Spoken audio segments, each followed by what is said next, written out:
This is the Convene podcast. Welcome to another Convene talk. Jen, go ahead and introduce today's topic, please.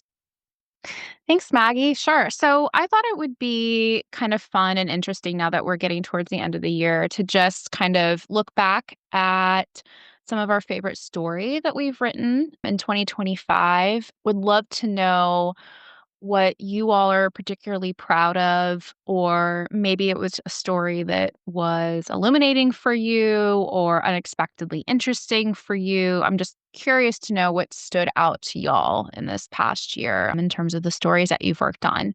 So I'll kick it off with two of mine. I kind of couldn't choose between these two, so I'm just going to highlight both of them.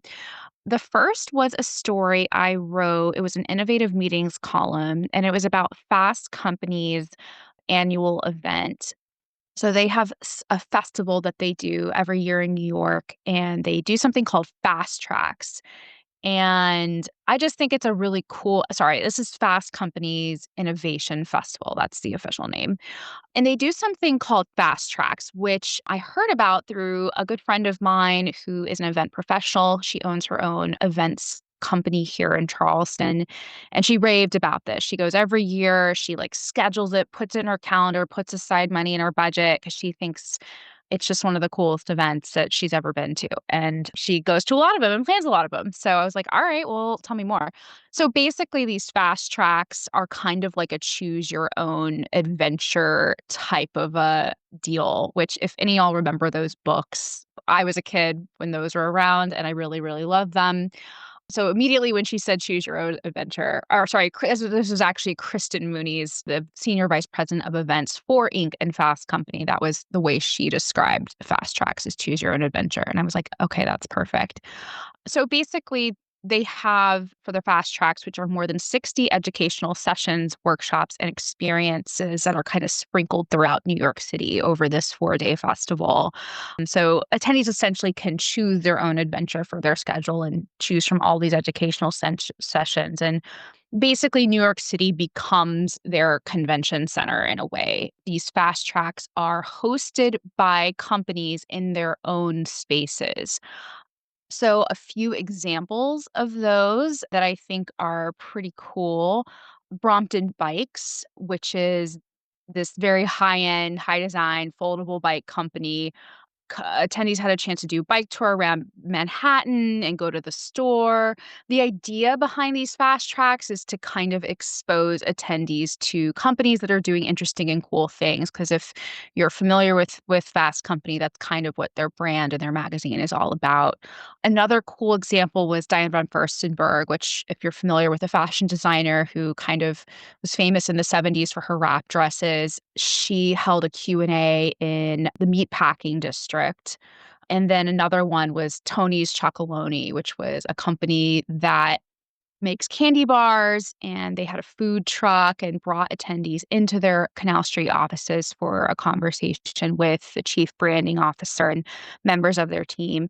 And I think that's kind of what's interesting about these fast tracks is part of it is these companies have to be willing to bring in their own staff and offer up their own spaces to host these events. And it's a way for attendees to experience the brand, but also get up close to the brand and hear from the people that, maybe they've followed throughout their career or have heard about, like, in Diane von Furstenberg's case, she's pretty famous. And that's, I think, a big part of the draw of this event. So anyway, give this story a read. I had a really great time talking to Kristen Mooney, who kind of explained how they bring that together and how logistically they plan this, because there's a lot that goes into it. But I just thought it was such an interesting and cool example of an event, especially for a media company. Media companies right now aren't always doing very well. I think every other day I see or hear about another magazine that's folding. But this is a great example of a media company that is diversified the ways that it gets income. And it's been really successful. The event has been a really successful extension of their brand. And I'll quickly just touch on another story that was also my favorite. Another cool brand, REI. I got to write about how their internal employee events are doing some really cool things when it comes to DEI and inclusivity, and how they're kind of really doubling down on DEI. They're not shying away from it like a lot of companies are right now, just with the atmosphere that we've seen come about in the past year with the new administration. I had the chance to interview Deanna Nwasu, who is program manager of the employee events and communications at REI, along with Beth Cohen, who is REI's senior project manager of employee events. And they shared some of the cool things that they're doing at their Anderson Awards event, which is like their big employee recognition event that they do every year. So I just thought there were some really great ideas that were shared in this story. They were really forthcoming about, how they're recognizing employees at their events, some cool ways they're bringing kind of that brand ethos. If you know REI, you know that, they're big on sustainability, they're big on inclusivity, and they really, really try to walk the talk. So anyways, we'll link those stories in the show notes, but I'll stop talking because I've been going on. But I'm curious to know, what were y'all's favorite stories? Michelle, let's kick it off with you. Oh, thanks, Jen. What I love about the two examples you shared are how they're so on brand and with their events, right? And I think that's something that we try to do a lot in Convene, is to give ideas that show how certain organizations or companies execute on events in a way that is very aligned with their brand, their mission. So I love Innovative Meetings. That's a regular series in the magazine because I think those are really great opportunities to talk to planners, to ask them what initiatives they put in place at their events that I think all different kinds of events can get inspiration from. So, two that I worked on that I really liked this year. One is how the American College of Lifestyle Medicine puts on their event, which is for physicians who are all about wellness and how that influences your health. So they do very simple things that I think can easily be replicated. One is to have a plant predominant food menu because that's healthier for you, also healthier for the environment. They are not big on drinking alcohol, so they have a lot of mocktails. Physical fitness is really important, so they make sure that they have activities to do, either like yoga sessions, or my favorite thing is the walk with a doc, which is where they have a doctor who picks a topic and says, I'm walking around the campus or wherever the event is being held for a 20-minute walk on this topic. You're welcome to join me. And people just go outside and they have conversations. And time spent outdoors is very important to our health. So that is part of that. The other one that I really enjoyed working on was how one medical association, the American Society of Cataract and Refractive Surgery, took a very kind of formal award ceremony and really took the stiffness out of it and made it more of a opportunity. Instead of sitting and listening to somebody get an award, and this somebody in this field would be a physician who has, expertise in a particular area, who is recognized by the profession, and having them be in a more casual environment, like they call it a bar kind of situation on the exhibit floor at the tap room, where people can come and actually talk to these people, these mentors in the industry. And this comes from research that Freeman has done, which says that attendees want to have opportunities to talk to people they admire in the industry rather than just sit back passively and see them receive an award. A lot of them said that was just a boring experience for them. But to be able to actually talk to somebody and ask about their career path is much more interesting and obviously more interactive. So those are just two that I thought of. Obviously, I'm proud of all the work that we do throughout the year as a team and provide to the industry, but I particularly like when we have really concrete examples that other planners can learn from and hopefully get inspiration for their own events. Barbara, what are you thinking? I'm thinking about the last example you gave about how participants at meetings want opportunities to interact with the people that are speaking and who are bringing knowledge. And it made me think about a story that just recently was posted on our website and was in, I think, our newsletter today. And it was a conference about conferences. And it was put on by Jenny Sauer Klein, who is an entrepreneur who created something called the Culture Conference. But she works with a lot of technology companies as a consultant. And she did this. This was the first time ever, and it was experimental. And what she endeavored to do is just reinvent sessions. And like a main stage session, she said she wanted to bring the feeling of an experiential workshop onto the main stage. And some of the ways that she did it is everything was very short. The longest thing was 20 minutes, and she just tried to reinvent every format. So Chris Gallibo, who founded the World Domination Summit, which was extremely successful, and now went on to the Neurodiversion 2025. He was fireside chat with Jenny, and at the end of that, she had a bowl she played truth or dare with him. So, she just had bowls of, she said they were carefully curated to be professionally appropriate. Just ended with, and he chose a dare to spell out the alphabet with his body is what he chose. And then he invited Jenny to join, but it was just they just had lots of fun, and the speakers were there all day and participated the in the events as like fully participated in the workshops. And they left technology. They just took a few steps back from technology. I'm gonna briefly talk about the story that for me, I love it when a story goes someplace different than you think.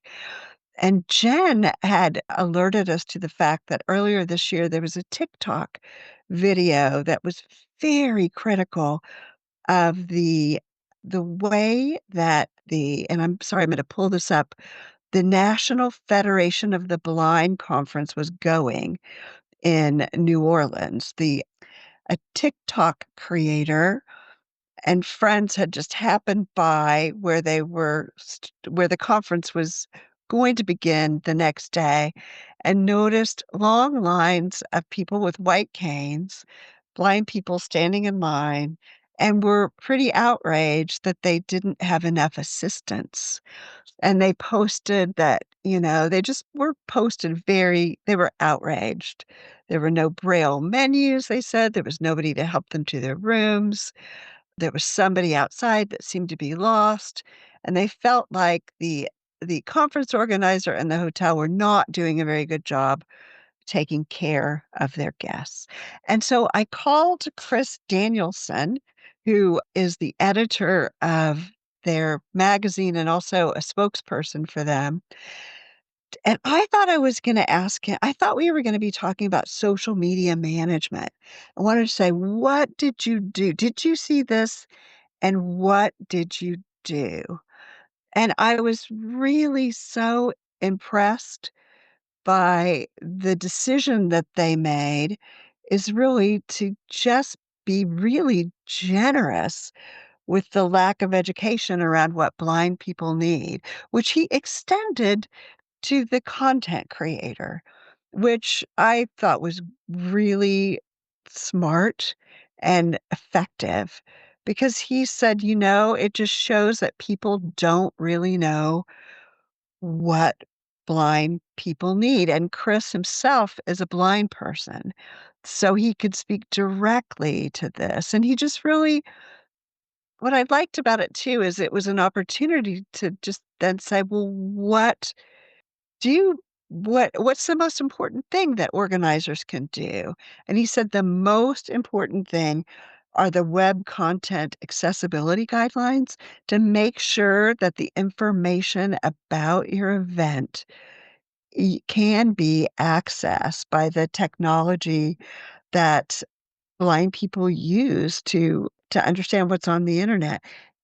And I guess the last little kinda bow on the top of the story was that I asked him about our content, and I said, "Don't hold back." When I sent him a link to the story, I said, "Please don't hold back. How are we doing?" And he said, "Great, no problem." So, I think some of the lessons to me were we're always talking about, like, don't talk around people. Like, if you want I do feel like this was maybe the first conversation I had with a blind person who organized conferences with other blind people for blind people. So that's the source of information. So I learned a lot from him, not just about accessibility, but kind of an attitude towards taking a beat and expanding the lens a little bit and understanding that, this lack of education extends to to to lots of people. So, Kate, what are you thinking about? I will close us out by talking about a story I wrote over the summer for the Raise newsletter, which, in case you're not familiar, that's our newsletter for career development. And the title of the story is Can Work Be Fun? And it's an interview I did with a business consultant and speaker named Bree Groff. And she wrote a book. The title of the book is Today Was Fun, book about work. And it really was just infusing her personal story with all of her various stints as consultant for a big company, small company, really every kind of company. She worked with Calvin Klein, she worked with the government. She really is one of those sort of like a meeting planner, someone who has experience working with all kinds of folks. The reason that this is my favorite story, though, is just that it speaks to the part of event planning that is the marathon before the event. Everything that is just the day to day that no one ever sees but you. And I feel like in this book, and then in the article I wrote about it, I was really able to pull out actionable strategies that are just little like work hacks. For one thing she talks about is finding a cozy teammate at work. That's just like the person you can complain to, or the person that you can be like, I'm really behind today. I don't know what I'm going to do. And they cheer you up. And I mean, it's not something that speaks to the public facing side of event planning, which is what people think about an event planner doing. Ordering food, telling people what to do, telling someone where to set up equipment, but the, like, 300 days a year when you're not on site at an event, and that, like, you can kind of feel that the work you're doing isn't being seen. And I just think that all of us, whatever our job is, we need more strategies for just the normal days at work. I love that. Well, thank you all for sharing I can say some of your best work, and some of the stories that you shared are definitely some of my favorite stories from the magazine this year. So, yeah, yay to great work. And I have to say, we're not done. We still have the December issue coming. So, for those of our listeners, you know, waiting for what's next, we have something very exciting coming. Very, very big issue as well, I have to say, that we're really working through. So, it's coming soon. Coming soon. Thank you. Speaking of marathons. Yes, we're also doing marathons, right? Thank you, Thanks. It everyone. was fun to hear you all talk about your work. Remember to subscribe to the Convene podcast on your favorite listening platform to stay updated with our latest episodes. For further industry insights from the Convene team, head over to pcma.org/convene. My name is Maggie. Stay inspired, keep inspiring, and until next time.